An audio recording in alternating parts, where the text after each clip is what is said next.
Il dit, adultères que vous êtes, ne savez-vous pas que l'amour du monde est inimitié contre Dieu? Quel est le mari qui peut accompagner une femme adultère dans ses affaires? Et comment tu as un cœur adultère? Tu aimes le monde, tu veux que Dieu accompagne un chrétien mondain qui aime l'argent.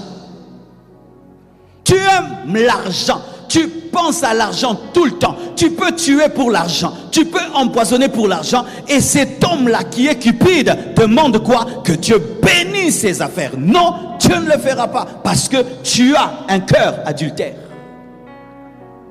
C'est pourquoi, mes frères et sœurs, le premier pas vers le succès, c'est assainir son cœur.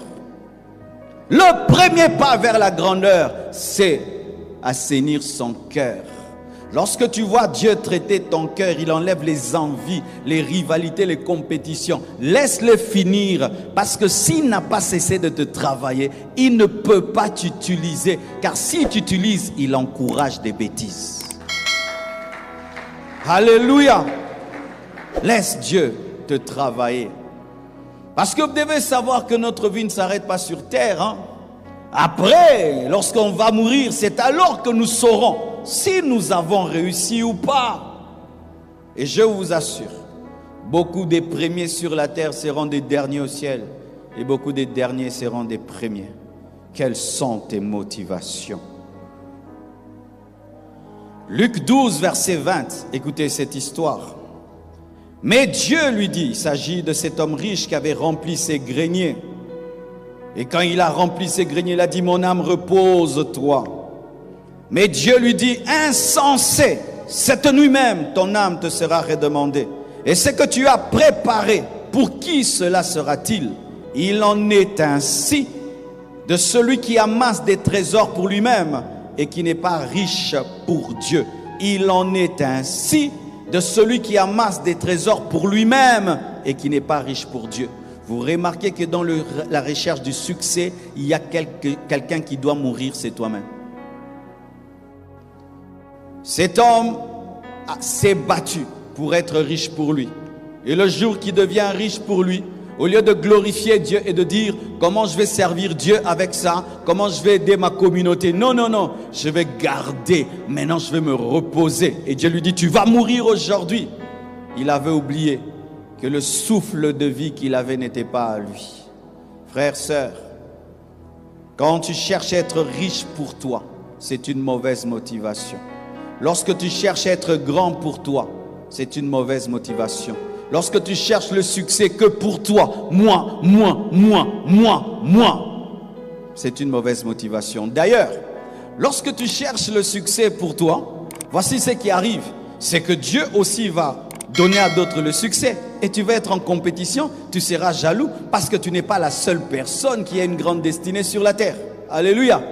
Et aussi, lorsque tu cherches le succès, Dieu peut donner le succès et donner à quelqu'un d'autre plus que toi. Et tu risques de ne pas supporter. Et Dieu peut te donner un succès pour préparer le succès des autres. Mais comme tu n'as pas cette pensée, tu ne vas pas supporter les succès des autres. Lorsque tu fais de toi le centre de ta vie, tu as fait de toi le Dieu de ta vie. Et comme tu deviens le Dieu de ta vie, Dieu va te confondre et te prouver que tu n'es pas le Dieu de ta vie. C'est pourquoi il dit à celui qui a cru qu'il était le Dieu de sa vie, aujourd'hui tu vas mourir. Dieu, aujourd'hui tu vas mourir. Et son souffle est retiré. Il se rend compte qu'il était pauvre. Il était incapable de contrôler sa respiration. Frères et sœurs, pour qui et pourquoi vous voulez réussir?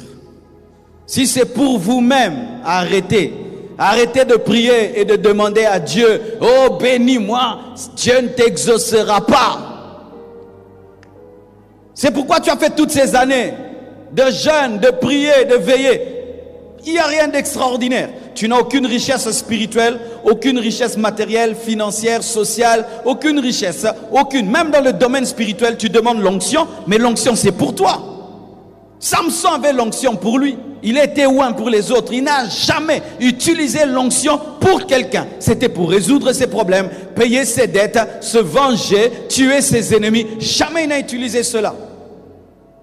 Pourquoi tu cherches même des dons spirituels extraordinaires? Pourquoi tu cherches la connaissance de la parole? Pourquoi tu cherches à être utilisé par Dieu? Est-ce que c'est pour les autres ou c'est pour toi? Si c'est pour toi, Dieu ne te donnera pas. C'est pourquoi nous devons connaître une réforme à l'intérieur de nous par rapport au succès, pour recevoir le succès qui vient de Dieu. Et je vous assure, frère, lorsque ton cœur devient pur, tu ne chercheras plus le succès te cherchera. Tu ne chercheras plus la bénédiction viendra vers toi. Salomon a accompli cette parole, il vient devant Dieu, il pouvait demander son succès. Il n'a rien demandé pour lui. Il a tout demandé pour les autres. La sagesse pour les autres. L'intelligence pour les autres. Et Dieu lui dit, je te donne aussi pour toi. Donne-moi la main. Donne-moi la main. Mon frère, que tu le veuilles ou pas, c'est ça la Bible. Dieu n'est pas un fétiche. Dieu n'est pas un marabout à qui on demande des choses et il doit faire. Non. Dieu a des principes pour exaucer les prières. Et si toi, la seule chose que tu cherches dans ta vie, c'est moi, tu n'auras rien, frère. La Bible dit, c'est pourquoi vous n'êtes pas exaucé. Parce que vous priez avec vos propres passions charnelles. Je veux prouver à l'oncle qui n'a jamais cru en moi. Je veux prouver à mon quartier. Je veux prouver aux frères de l'église. Je veux prouver à ma femme. Je veux prouver à mon mari. Et comme ces derniers temps, on rassemble les femmes pour leur dire qu'elles doivent prouver des choses à leur mari. Et les femmes disent Amen, Amen. Elles vont prouver des choses à leur mari. Vraiment. Vous pensez que Dieu est dans de tels évangiles qui rendent les femmes insoumises et puis on leur dit sois grande, sois grande, sois grande. Et elle va être grande pour dominer son mari. Elle va être grande pour pouvoir son mari. Vous pensez que Dieu peut entrer dans de telles choses? Des enfants qui veulent prouver à leurs parents, qui veulent prouver. Et vous pensez que Dieu peut entrer dans de telles choses? Ton ami se marie, tu veux faire un mariage plus qu'elle. Et puis tu pries. Tu penses que Dieu peut entrer dans de telles choses?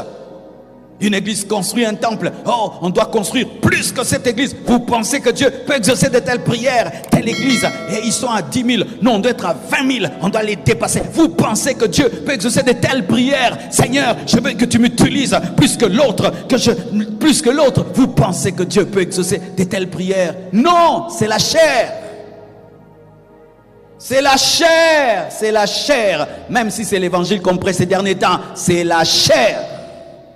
C'est pourquoi faites l'évaluation de vos prières. Parce que quand tu pries, tu dois évaluer. Est-ce que tu es exaucé? Non. Tu as senti la chaleur. Mais est-ce que tu as vu un résultat? Non. Parce que Dieu n'était pas dedans. Frères et sœurs, Dieu l'appelle insensé.